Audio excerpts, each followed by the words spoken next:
Let's discuss phenomenology. I mean, phenomenology is much like a method or you know, a method in philosophy. But more than just a method, it has an aim.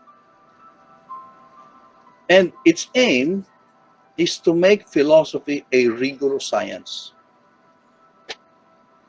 a presuppositionless philosophy, by returning to the phenomenon.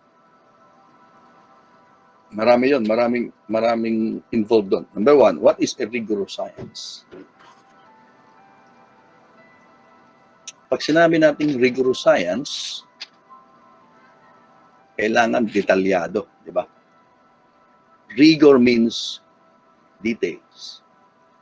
It means going to the basic, going to the foundation. It must be a disciplined investigation.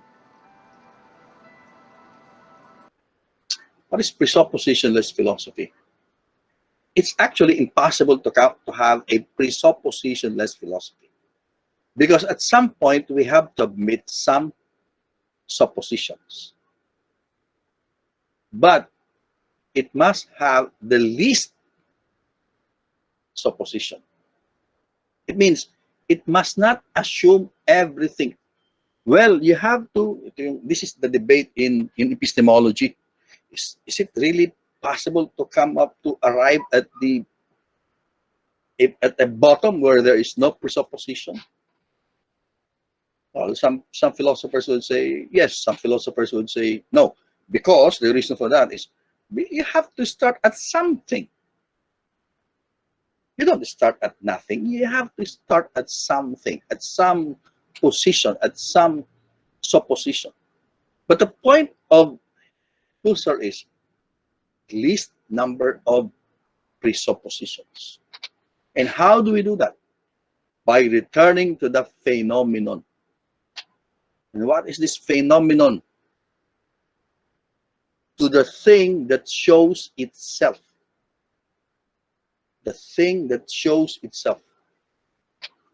Back to the things themselves. It shows itself, meaning without, let's see at this object. Sometimes the object has so many, so many things attached.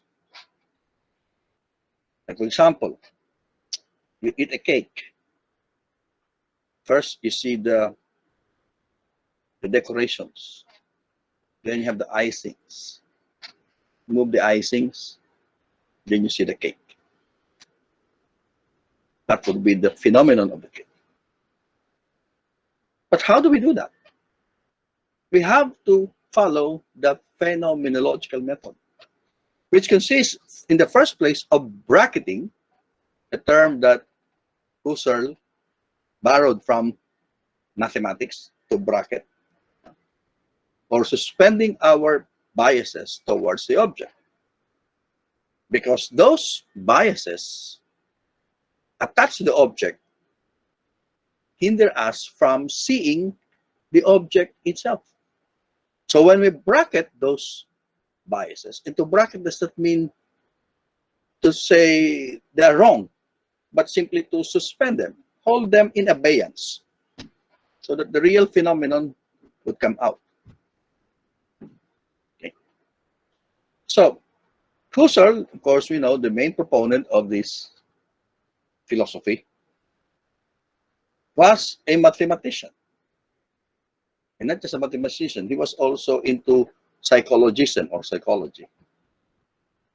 That's why he appropriated some of the concepts in mathematics and in psychology to philosophy. He devoted his philosophical life to the establishment of philosophy on certain ground.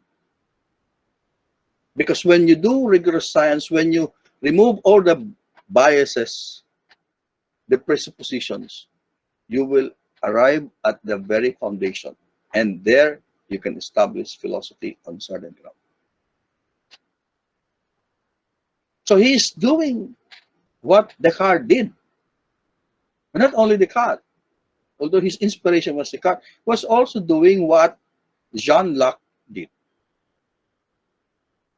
establishing philosophy on solid foundation. Okay? So, according to this program of Husserl, she described in his, in his work Ideas, the one of our readings, and Cartesian Meditation. He viewed his work, his project, as the radicalization of Descartes' demand that all philosophical knowledge be founded in an absolute certain insight, should be raised above every possible doubt. And that's the reason why he entitled one of his works Cartesian Meditation, because he was also doing what Descartes did. So by means of phenomenology, he wanted to establish philosophy as a rigorous science. A rigorous science. So in explaining this standpoint, Husserl explained that since the time of the Greeks, philosophy has always been, has always aspired to be an all-encompassing, intellectually justified knowledge of all that is. Well, we have discussed the different theories on reality, starting with the Presuppositionless down, and being that the is has always been the focal point of philosophical investigation. So, for this reason, philosophy is not a matter of failing or of a more or less fanciful building of systems according to subjective views. Through a rigorously critical and systematic investigation, a disciplined investigation, Husserl's phenomenological philosophy wanted to attain an absolutely valid knowledge of things. Now, this point already give you the what do you call this? An impression of what Husserl wanted to accomplish in his philosophy, or what will be the focus of his philosophy, which is epistemology, the valid knowledge of things. And that would differentiate Husserl from from his students who also applied his phenomenology, like Heidegger, Scheler, Garden, or even Einstein. Now, let's talk about philosophy and the non-philosophical science, because this is a good starting point in understanding what he means by a rigorous science. So, the essential aim of philosophy for Husserl is to make it a rigorous science. And that its scientific character, however, is different from that of the sciences of nature or of the mind. So science of the mind, this is psychology. Okay? So we always have the impression that science, because it has its own method, is scientific. And because philosophy does not have the same method, refined method as science, that it is not scientific. But according to Husserl, it's not just the sciences of nature that is scientific. Philosophy is also scientific. Okay? It has its own rigor. It has its own, process, but different from the natural sciences.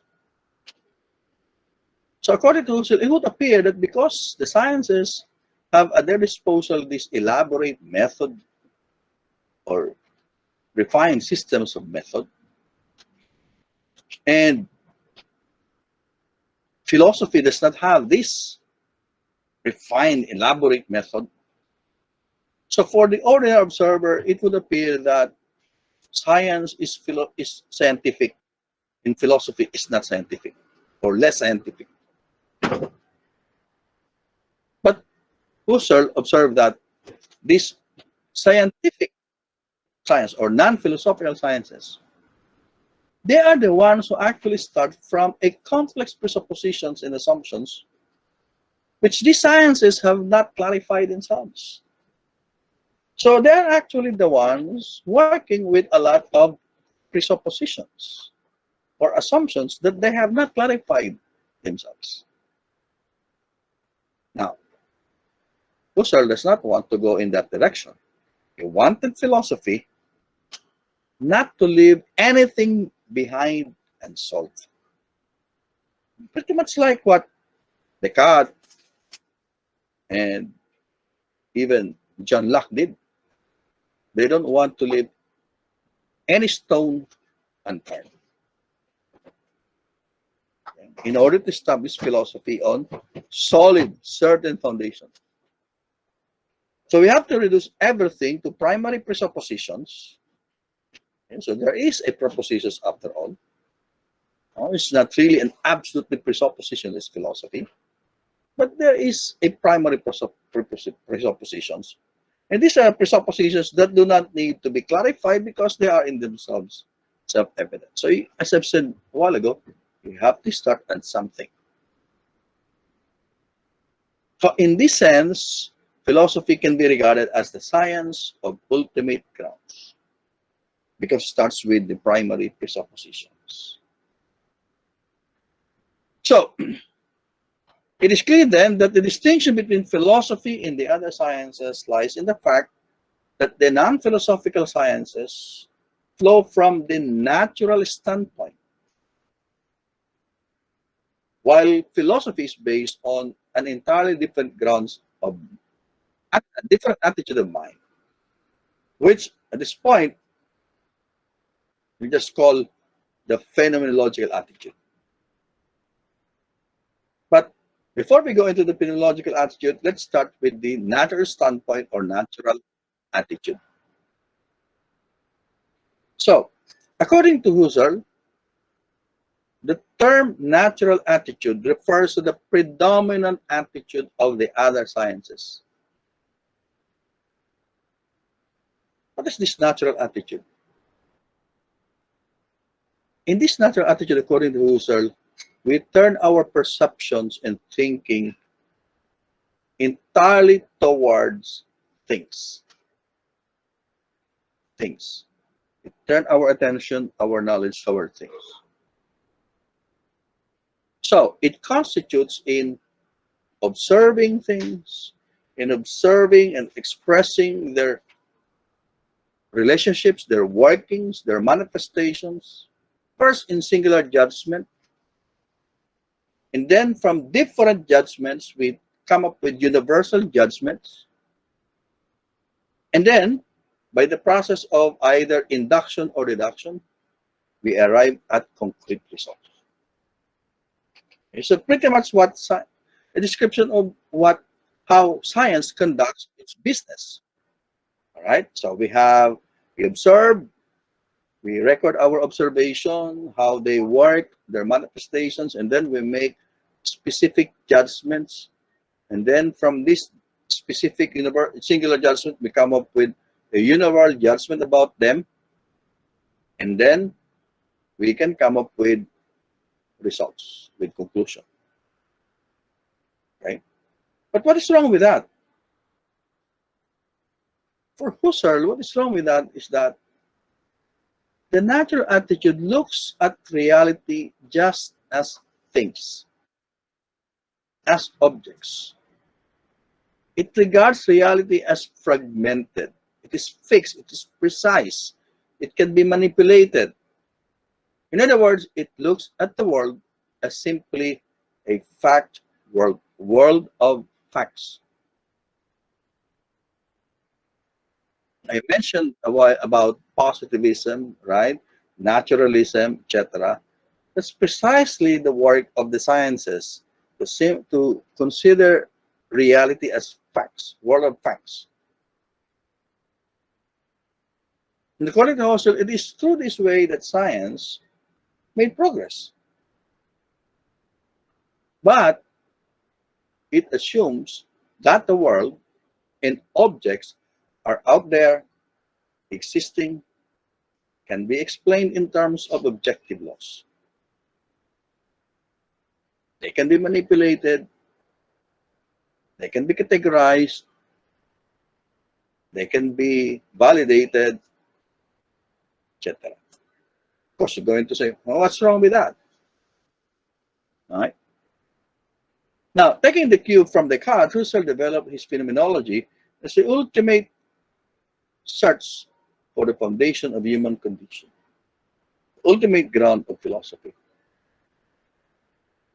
So, in order to do this natural attitude, to overcome this natural attitude, we have to develop a different kind of attitude, which is the phenomenological attitude, to counter this natural standpoint or attitude, which simply looks at the world as things and facts. So, as a counter offer, he developed his phenomenology. And he developed the phenomenological attitude. It's a counter method or attitude to the natural attitude of the sciences, which simply looks at the world, reality, as facts, as objects. Okay? Now, in the phenomenological method, Husserl would say, well, these are not just facts. These are not just objects. Okay? We have forgotten one thing, that these objects of reality has something to do with man. Yes, we can describe water as H2O based on the scientific method, but you're forgetting something. That water is basically something that nourishes. We drink water. It sustains our life. It has something to do with man, with human existence. But it seems that science have forgotten that altogether by just categorizing and classifying water into these categories. So the point is, the world is not just a fact world. It's also a personal world, a subjective world.